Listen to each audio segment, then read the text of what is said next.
على رسوله النبي الكريم وعلى آله وصحبه أجمعين. أما بعد فأعوذ بالله من الشيطان الرجيم. بسم الله الرحمن الرحيم.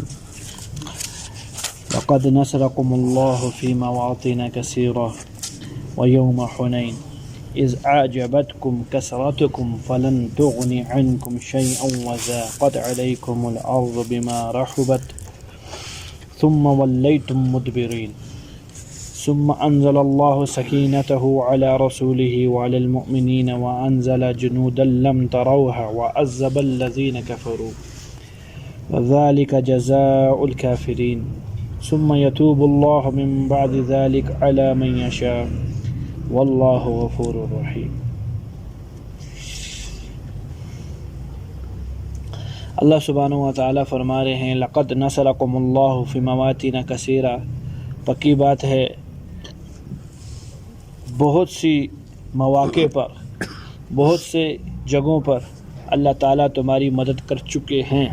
ویوم حنین، خاص طور پہ حنین والے دن.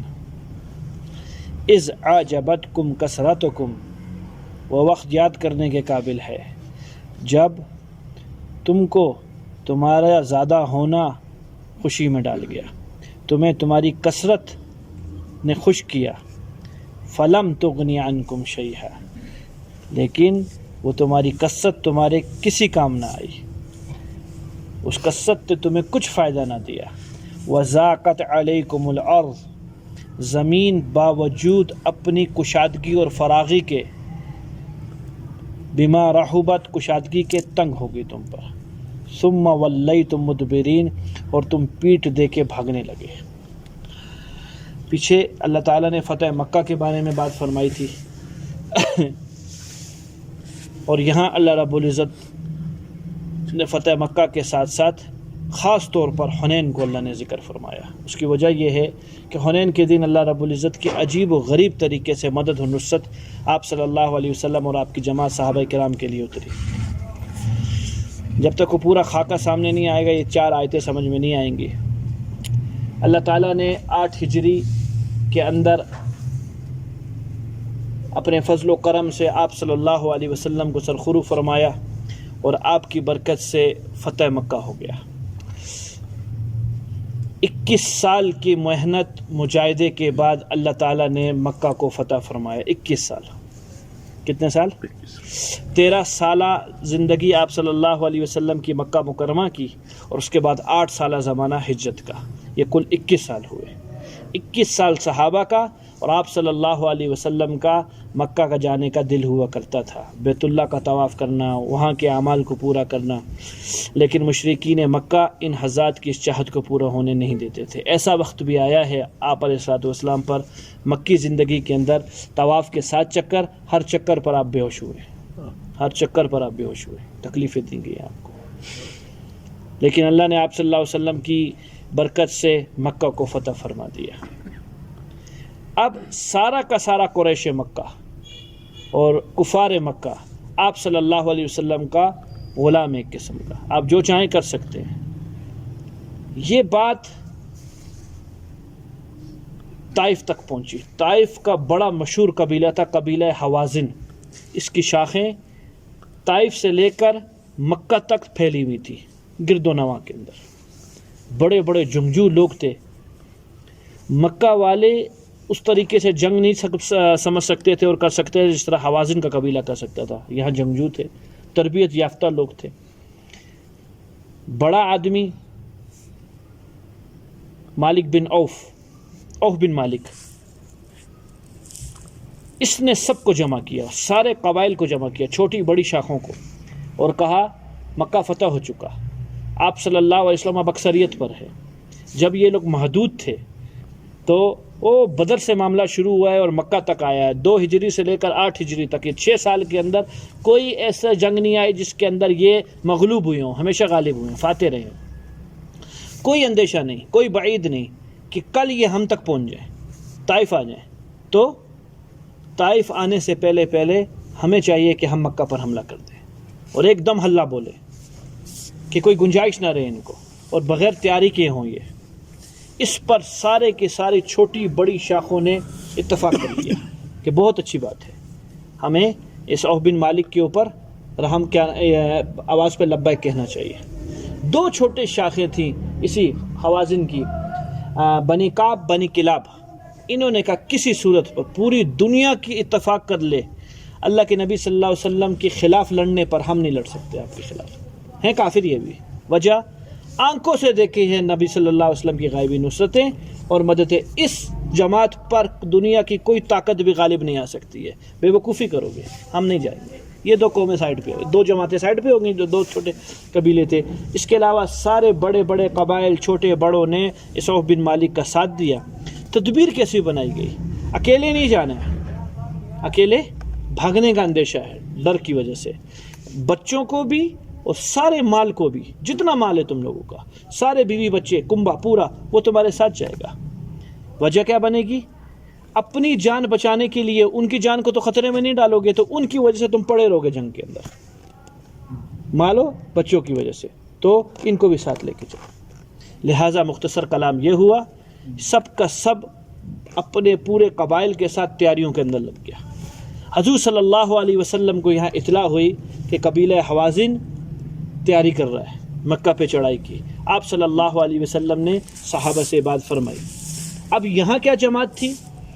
اللہ کے نبی صلی اللہ علیہ وسلم کی جماعت اب کثرت میں تھی۔ پہلی مرتبہ زندگی کے اندر بدر سے لے کر حنین کے واقعے تک اتنی بڑی لشکر کبھی نہیں نکلا، جس کو اللہ تعالیٰ نے قرآن میں فرمایا کہ اعجبتکم کثرتکم، حنین کے دن کی کثرت نے تمہیں خوشی میں مبتلا کر دیا کہ آج تو ہم کثرت والے ہیں۔ تو 14,000 کا لشکر آپ صلی اللہ علیہ وسلم کے ساتھ نکلا۔ یہ وہی لوگ ہیں جو 313 اور 69 بدری کچھ بھی نہیں، بڑی جماعت کے اوپر غالب آ جاتے ہیں۔ آج 14,000 ہیں۔ اللہ کے نبی صلی اللہ علیہ وسلم نے امیہ بن سفیان کو بلایا، اس ٹائم تک مسلمان نہیں ہوئے تھے، اللہ نے بعد میں ایمان دیا، اللہ کی فتح مکہ ہو چکا تھا۔ یہ سب رعایا ہے آپ صلی اللہ علیہ وسلم کے اس ٹائم پہ۔ امیہ کیا نام ہے، سفیان بن امیہ، یہ چھوٹا نام نہیں ہے، کفار مکہ کا بہت بڑا نام ہے۔ ابو سفیان کے بعد اس بندے کی حیثیت تھی سرداروں میں کہ ایسا ہے کہ مستعار اسلحہ دے، مستعار کا آپ ہم سے زبردستی لینا چاہتے ہو؟ کہ کبھی بھی نہیں، مستعار کرائے کے طور پر لیں گے۔ لہٰذا 3,000 نیزے اور چند کیا نام ہے تلواریں وغیرہ آپ صلی اللہ علیہ وسلم نے ان سے مستعار لی۔ اب اسلحہ بھی گویا موجود ہے اللہ کے نبی صلی اللہ علیہ وسلم کی جماعت کے پاس۔ حضرت طلحہ رضی اللہ تعالیٰ عنہ نے آپ صلی اللہ علیہ وسلم کو مخبری کی خبر دی کہ پوری جماعت حنین تک پہنچ چکی ہے، اس کی قبیلہ حوازن کی، اور اس ترتیب کے اوپر ہے کہ بیوی اور بچوں اور سامان سمیت آ رہے ہیں پوری مال و دولت کے ساتھ۔ اللہ کے نبی صلی اللہ علیہ وسلم نے عبداللہ بن حداد رضی اللہ عنہ کو جاسوسی کے لیے بھیجا کہ پتہ کرو کہ کیا ہے۔ انہوں نے جا کے جاسوسی کی خبر دی کہ یا رسول اللہ یہ بات سچ ہے، خالی مجمع جو سامنے ہے اس کی تعداد تقریباً 30,000 ہے، جو مجمع سامنے ہے، اور جو چھپا ہوا ہے دائیں بائیں بہت جگہ چھپائے ہوئے ہیں پہاڑوں کی گھاٹیوں کے اوپر۔ خود ترتیب یوں بنائی ہے، سردار آگے ہیں اور ان کے پیچھے ان کی آل اولاد اور بچے ہیں اور وہ ہیں مال و دولت ہے کہ بھاگنے نہ پائیں۔ تلواروں کی نیامیں توڑ چکے ہیں، جس کے اندر تلوار ہوتی ہے وہ نیامیں توڑ چکے ہیں کہ تلوار اب مر کے زندہ ہوئے تو وہاں جا کے نہیں بنے گی، نہیں تو مریں گے۔ اس حالت پہ ہی آئے ہوئے ہیں، قسمیں کھائی ہیں، اور آگے سے یہ کہتے ہیں کہ مکہ اور مدینہ کے بدوؤں سے انہوں نے لڑے ہیں آج تک، مکہ والے حضور صلی اللہ علیہ وسلم کی جماعت ہم جیسوں سے نہیں لڑے گی آج تک، تو کوئی صورت نہیں ہو سکتی کہ حضور صلی اللہ علیہ وسلم یہاں سے بچ کے چلے جائیں۔ اب اللہ کے نبی صلی اللہ علیہ وسلم کی جماعت 14,000 ہے، ان 14,000 میں سے 14,000 میں ساتھ اور بھی بہت سے مرد اور عورتیں، لیکن یہ اللہ کے نبی کے ساتھ نہیں ہیں۔ ان کے دل میں یہ خوشی ہے کہ کسی طرح حضور صلی اللہ علیہ وسلم یہاں شہید ہو جائیں۔ یہ جو ساتھ جا رہے ہیں یہ ہیں کون؟ یہ مکہ کی رعایا جو آج ہی دن مکہ فتح ہوا ہے اور یہ غلام بنے ہوئے قسم کے، یہ بدلہ لینا چاہ رہے ہیں۔ شیبہ بن عثمان ساتھ آپ صلی اللہ علیہ وسلم کے، یہ ہے آدمی کون؟ کوئی مسلمان نہیں ہے۔ بدر کے دن حضرت علی رضی اللہ عنہ نے باپ مارا ہوا ہے، حضرت حمزہ رضی اللہ عنہ نے چچا مارا ہوا ہے، اس امکان کے اندر حضرت حمزہ تو شہید ہوئے ہیں احد کے میدان کے اندر، اس کے اندر انتظار کے اندر ہے کہ کیسے موقع ملے حضور صلی اللہ علیہ وسلم کو شہید کر دو، ساتھ ہوا ہے۔ نصر بن حارث بعد میں اللہ نے ایمان عطا فرما دیا، اس حالت کے اندر شریک ہوا ہے کہ کوئی ترتیب بنے اور کسی نہ کسی طرح اللہ نے کایا پلٹی ہوا۔ جب نکلی یہ جماعت یہاں سے مکہ سے، تو یہی شیبہ بن عثمان جو تھا کبھی آگے کبھی پیچھے حضور صلی اللہ علیہ وسلم کے. اللہ اکبر. حالت ایسی آئی، اللہ تعالیٰ نے ایمان کے بل بوتے پر ان کو یہاں تک پہنچایا ہے، صرف ایمان کے بل بوتے پر، کوئی طاقت ظاہری نہیں ہے ان کے پاس.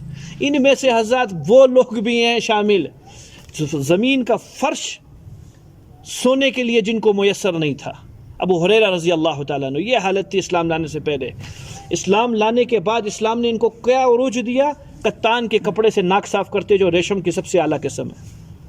اللہ نے یہ عروج دیا ان لوگوں کو.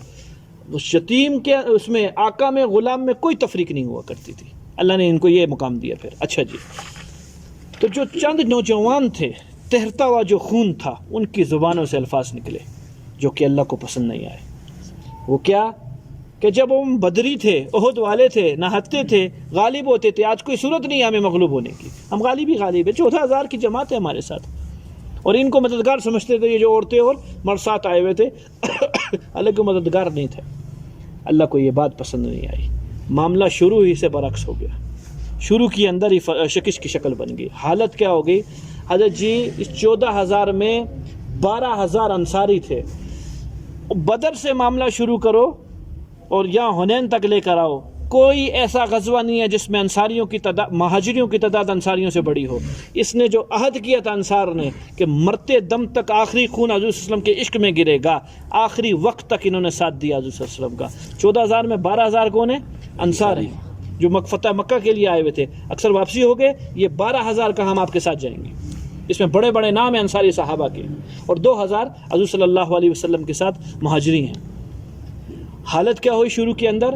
حضرت سے 100 سے بھی کم آدمی حضور صلی اللہ علیہ وسلم کے ساتھ رہ گئے، اور باقی سارے تتر بتر ہو گئے. پاؤں نہیں جمے ان کے. ابتدائی سے جو انہوں نے یک بار ہلہ بولا، وہ گھاٹیوں سے لوگ نکلے، چاروں طرف سے حضور صلی اللہ علیہ وسلم کی جماعت کو گھیر لیا. صحابہ کی جماعت نہیں بن سکی. آپ صلی اللہ علیہ وسلم نے حضرت عباس رضی اللہ عنہ ایک طرف تھے، اور ابھی مسلمان ہوئے ہیں، کچھ دن ہوتے ہیں. ابو سفیان رضی اللہ تعالیٰ عنہ جو قریش مکہ کے سردار تھے، ابھی آپ صلی اللہ علیہ وسلم کے محافظ بنے ہوئے. یہ 2 بندے ساتھ کھڑے ہوئے، اور اللہ کی نبی کی سواری براہ راست آگے بڑھ رہی ہے. اور یہ جو 100 کے کم قریب حضرات ہیں صحابہ کے، یہ چاہ رہے ہیں کہ اللہ کی نبی کی سواری آگے نہ بڑھے، کیونکہ آگے خطرہ ہے.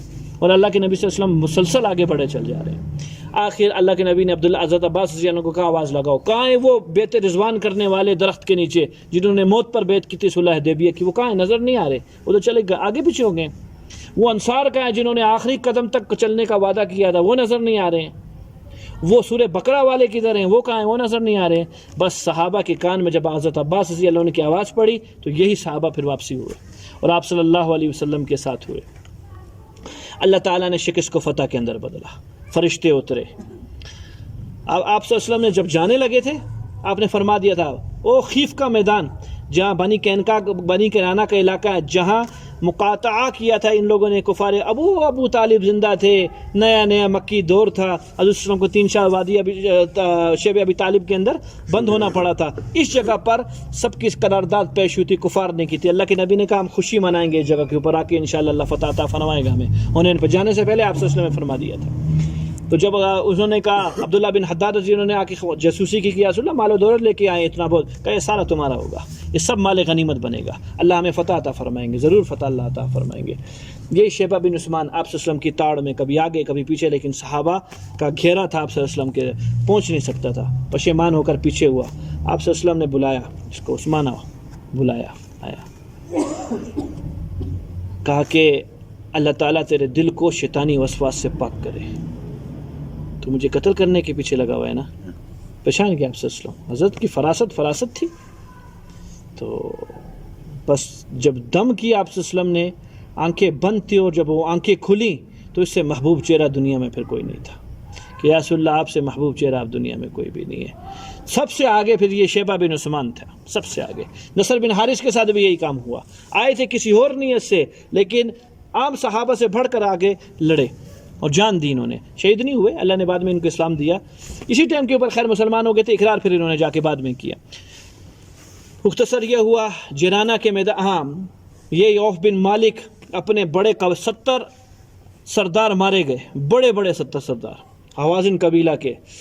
24,000 اونٹ چھوڑ کے گئے، 40,000 بکریاں چھوڑ کے گئے، 4,000 اوقیہ سونا یہ چھوڑ کر گئے. اتنا بڑا مال غنیمت صحابہ کو کسی بھی جنگ کے اندر نہیں ملا جو اس میں ملا. آپ صلی اللہ علیہ وسلم واپسی ان کا پیچھا کیا، یہ طائف بھاگ گئے۔ طائف کے مضبوط قلعے تھے بڑے بڑے، کئی دنوں تک محاصرہ رہا، لیکن وہ چھپ کے تیر مارتے تھے، سامنے نہیں آتے تھے۔ آپ صلی اللہ علیہ وسلم کو صحابہ نے ایک درخواست کی، یا رسول اللہ ان کے لیے بدعا کر دیجیے۔ اللہ کے نبی نے فرمایا اللہ تعالیٰ ان کو ہدایت عطا فرما دے، اور اس کے برعکس بات فرما کے کہا محاصرہ ختم کرو، واپسی چلو۔ جیرانہ کے میدان پہ جب پہنچے، یہاں سے آپ صلی اللہ علیہ وسلم نے جو عمرہ فرمایا، آپ کے صرف زندگی کے 2 عمرے ہیں، ایک یہ جیرانہ کے میدان ہے، یہاں سے آئے تھے واپسی پہ، یہاں سے آپ نے احرام باندھا تھا اور آپ عمرے کے لیے شکرانے کے طور پر عمرے کے لیے تشریف لائے تھے۔ یہاں آپ جب مال غنیمت تقسیم ہوا تو 14 حوازن کے سردار واپسی آئے، ادھر جو چھپے ہوئے تھے محاصرے کے اندر، اس قلعے کے اندر، یہ نکل کے آئے، اور ان کے ساتھ لوگ تھے کہ یا رسول اللہ ہمارے ساتھ جو ہوئی آپ نے آنکھوں سے دیکھی، ہمارے ساتھ بہت بری ہوئی، اللہ تعالیٰ نے آنکھوں سے ہمیں شکست دی، ہم اسلام قبول کرنے آئے اور ہم اقرار کرتے ہیں ہم آپ کے مسلمان بھائی ہیں۔ کرنا کیا ہے؟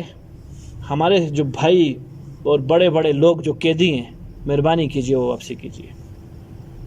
آپ صلی اللہ علیہ وسلم کے پاس اب 2 رائے تھیں، یا تو ان کے قیدی واپسی کریں کیونکہ یہ مسلمان بن کے آئے ہیں، یا وہ جنہوں نے جان دی ہے ان کا بھی حق ہے مال غنیمت کا۔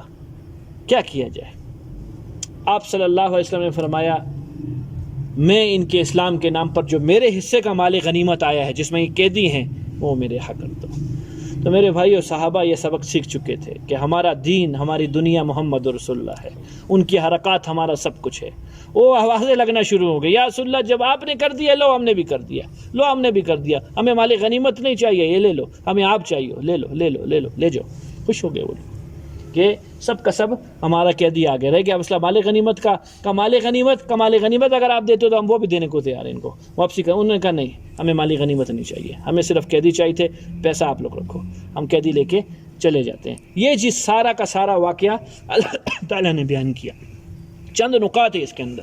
پہلا نقطہ، آپ صلی اللہ تبارک و تعالیٰ علیہ وسلم وہ سفیان بن امیہ سے، میں نے کہا غلام کی حیثیت اس ٹائم پہ ان لوگوں کی، لیکن آپ مستعار ان سے نیزے اور وہ لے کے جا رہے ہیں۔ اسلام نے کافر سے انصاف کرنا سکھایا، یہ انصاف ہے۔ حالانکہ کر سکتے ہیں زبردستی، آپ صلی اللہ علیہ وسلم نے زبردستی نہیں کی، اور کہا اسلام لانے کے بعد جب کوئی تمہارے سامنے اپنا اسلام پیش کر دے تو ساری دشمنیاں ختم، بھائی بھائی ہو گئے۔ کیوں؟ یہ جو جہاد ہے یا یہ جو اسلام کے اندر قتال ہے، اس کی وجہ بدلہ لینا نہیں ہے، اس کی وجہ ہدایت ہے کہ یہ لوگ 2-4 کو ماریں تاکہ بعد والے لوگ کیا ہو جائیں، ڈر کی وجہ سے ہدایت یافتہ ہو جائیں، باز آ جائیں، اسلام کی اشاعت کے اندر جو رکاوٹیں پیدا کر رہے ہیں وہ رکاوٹیں ختم کر جائیں، یہ مقصود ہے، ورنہ بدلہ لینا مقصود نہیں ہے کہ انہوں نے ہمارا مارا چلو آؤ جاؤ ابھی تم بھی ان کو جا کے مارو۔ یہ سکھایا گیا سبق اس سبق کے اندر۔ اللہ نے فرمایا لقد نصرکم اللہ فی مواطن کثیرہ، آ چکی ہے اللہ کی مدد بہت سی جگہوں کے اندر، ویوم حنین، خاص طور پہ یوم حنین کے اندر۔ وہ وقت یاد کرو اذ اعجبتکم کثرتکم، کہ جب تمہاری کثرت نے تمہیں خوش کر دیا کہ آج تو ہم بہت زیادہ ہیں، آج تو مغلوب نہیں ہونے والے ہیں۔ فلن تغنی عنکم شیئا، تمہاری کثرت تمہارے کسی کام نہ آئی، شروع میں تو تم تتر بتر ہو گئے۔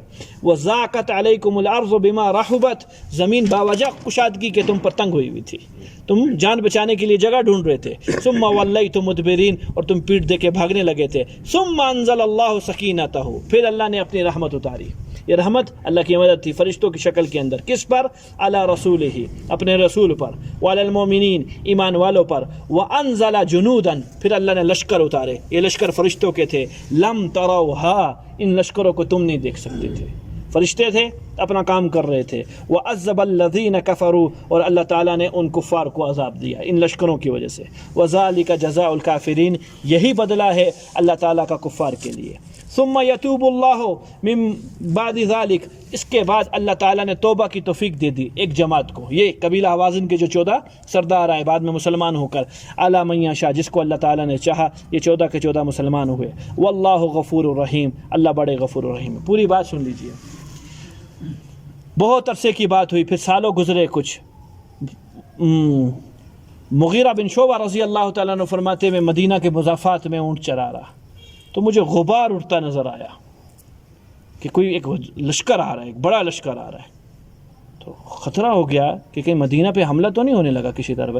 حالانکہ اس پہ حالت کیا ہے، مکہ مدینہ 2 مرکز بن چکے ہیں اسلام کے، کوئی میلی آنکھ سے اس جگہ کو نہیں دیکھ سکتا، تو یہ جماعت کہاں سے اٹھ کے آ رہی ہے، ہو نہیں سکتا کہ یہ مدینہ پہ حملہ والی ہو۔ خیر کا میں بڑھا آگے، لوگ ملے مجھے، اونٹوں پہ سوار، گھوڑوں پہ سوار تھے، اور ان کے پاس اسلحہ نہیں تھا، تو میں سمجھ گیا کہ یہ لڑنے کی نیت سے نہیں آ رہے۔ کون ہو بھائی؟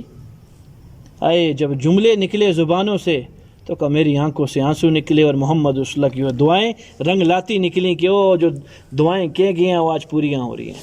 وہ کیا؟ کہ ہم قبیلہ حوازن کے لوگ ہیں، ہم اہل ثقیف ہیں۔ ثقیف وہ طائف کا بہت بڑا قبیلہ ثقیف، یہ وہی قبیلہ ہے جن بدبختوں نے حضور صلی اللہ علیہ وسلم کو طائف میں پتھرے مارے تھے۔ ہم ثقیف والے ہیں۔ او تم وہی ہو جنہوں نے آپ صلی اللہ علیہ وسلم کو؟ ہاں ہم ہی ہیں۔ وہ کیا نام تھا اس کا؟ وہ جو سب سے آگے تھا، تو جو ترجمان تھا وہی تھا کہ میں ہی لیل ہوں، میرا نام لیل ہے۔ اور یہ جو ترتیب بنائی تھی، اور مغیرہ بن شعبہ نے بٹھا لیا سائڈ پہ، بیٹھ جا، پوری ترتیب سنا کیا بات ہوئی تھی۔ کہا میں نے، وہ جو لیل آدمی تھا اب مسلمان ہونے جا رہا ہے، کہا میں نے یہ شریر بچے لگوائے تھے۔ وہ پیچھے جو آپ صلی اللہ علیہ وسلم کو 9 میل بھگایا تھا، ایک روایت میں 6 میل بھگایا تھا، اور کوئی پتھر ایسا نہیں تھا جو لگے نہ، اور خون کے فوارے آپ اسلام کے جسم میں عطر سے چھوٹے نہ، تو میں تھا۔ کائے کو چلے؟ کہا آج ایمان لانے چلے۔ کہا کیوں متاثر ہوئے؟ کہا اس کے اخلاق نے ہمیں زیر کر دیا ہے، اس کے صبر نے ہمیں زیر کر دیا ہے۔ خوش ہوئے مغیرہ۔ میں جا کے یہ خوشخبری سناتا ہوں حضور صلی اللہ علیہ وسلم کو، درمیان میں ابو بکر صدیق رضی، کہاں بھاگی جا رہا ہے؟ او ہو، اللہ کے نبی کے لیے خوشخبری آئی ہے۔ کیا کہ آل ثقیف مسلمان ہونے کے لیے آئے؟ کہا بیٹھ جا، کل کا بچہ میں جاؤں گا۔ ہاں، دلوں میں کوئی چیز نہیں تھی، چھوٹا کون بڑا کون۔ ہاں حضرت، ہر نیک کام میں آپ نے پہل کی ہے، آپ ہی مناسب ہیں اس کام کے لیے۔ بیٹھ کے جائیے، آپ سنا کے آئیے۔ ہم ہوتے تو ہم نمبر بڑھانے کے لیے جاتے نا، بیٹھو میں جاؤں گا، مجھے بندے ملے کہ آپ کو ملے؟ نہیں، آپ کا حق ہے، ہر جگہ آپ ہیں۔ جہاں کسی نیکی کا نام ہوا تو ابتدا میں اس کا نام ابو بکر تھا، اس کا نام ابو بکر تھا۔ الف جو اللہ نے عطا فرمائی ہوئی تھی، اس لیے الف تو سب سے پہلے ہوتی ہے۔ خیر جی، گئے بتلائی سنائی بات کہ جی وہ ثقیف، اور خود کیا کیا؟ خود یہ نہیں کہ منہ بنا کے سائڈ کے اوپر بیٹھ کے مغیرہ بن شعبہ کے میرا کام انہوں نے کر لیا، نہیں، ان کو بٹھا دیا۔ اور میں تمہیں تعلیم دیتا ہوں، تم لوگ ہو اہل شرک والے، اور تم لوگ اپنے آقاؤں کو سجدے کرتے ہو، ہمارے یہاں یہ دستور نہیں ہے کہ تم جا کے نبی اسلام کو سجدے کرنے شروع کر دو۔ کہا ہمارے یہاں دستور یہ ہے، جیسی محفل میں جاؤ گے تو السلام علیکم ورحمۃ اللہ وبرکاتہ سے سلام کو آغاز کرنا اپنے کلام کو، اور اس کے بعد شروع کرنا، تعلیم دینی شروع کر دی۔ تعلیم کل کا لگا لیے، اور جا کے قبیلہ ثقیف حضور صلی اللہ علیہ وسلم کے ہاتھ پہ پھر مسلمان ہوا۔ پھر یہ ثقیف والوں نے کیا کام دیا؟ اللہ اکبر، جب حضرت جی کا وصال ہوا ہے، اور ابو بکر صدیق رضی اللہ عنہ کا دور آیا، اور مسلمہ کذاب کا 7 مسلمانوں کا جو مقابلہ ہوا، 3 لاکھ کی جماعت تھی وہ والی، جو مسلمہ کذاب کے، پوری دنیا کا یہود، عرب کا عیسائی، اور یہ کیا نام ہے روم کا عیسائی، یہ سارا کا سارا ایک ہوا تھا کہ یہ موقع ہے، ابھی نیا تازہ ان کا غم ہے، نبی صلی اللہ علیہ وسلم وصال ہو چکے ہیں، اگر اس ٹائم پر نہیں بات بنی تو پھر کبھی نہیں بنے گی، مٹا دو ان لوگوں کو، مٹا دو مسلمہ کذاب کے اوپر۔ یہ طائف والوں نے ساتھ دیا ابو بکر صدیق کا، پہلی صفوں کے اندر ثقیف کے لوگ تھے یہی والے، پھر اللہ نے ان سے کام لیا اور بھرپور کام لیا۔ یہ جو واشی تھا طائف بھاگ گیا تھا، اور کام کیا کہ آواز ایک آئی اور چلا کے آئی کہ کالے حبشی نے مسلمہ کذاب کو مار دیا، کالے حبشی نے مسلمہ کذاب کو مار دیا۔ واشی کہتے ہو کالا حبشی میں ہوں، جس نے حضرت حمزہ کو مارا، زندگی کے اندر ایسا گناہ نہیں کیا جو میں نے کیا، کہ میں نے حضرت حمزہ حضرت اسلام کے چچا کو، نبی اسلام کا دل دکھایا۔ کوئی ایسے نہیں ہو رہی تھی کہ میں اس کا کوئی بدل کر سکوں، تو اللہ نے مجھ کو موقع عطا فرما دیا اور میں نے اس کو واشی کو مارا۔ تو خیر جی، اللہ تعالیٰ جب توبہ کی توفیق عطا فرماتے ہیں پھر دن کا کام بھی اللہ رب العزت دیتے ہیں۔ آگے پھر اور بھی مسائل ہیں اس کے، جو پیچھے اللہ رب العزت نے بات فرمائی تھی کہ آج کے اس سال کے بعد یہ جو مشرکین ہیں یہ بیت اللہ کا اب ننگا طواف نہیں کریں گے چونکہ یہ نجس ہیں، بلکہ یہ پوری مشرکین حرم کے حدود سے نکل جائیں گے۔ اس میں پھر آگے تفصیل زندگی رہے انشاءاللہ ہفتے کے جمعے کے دن، اللہ نے چاہا کل جمعہ چھٹی۔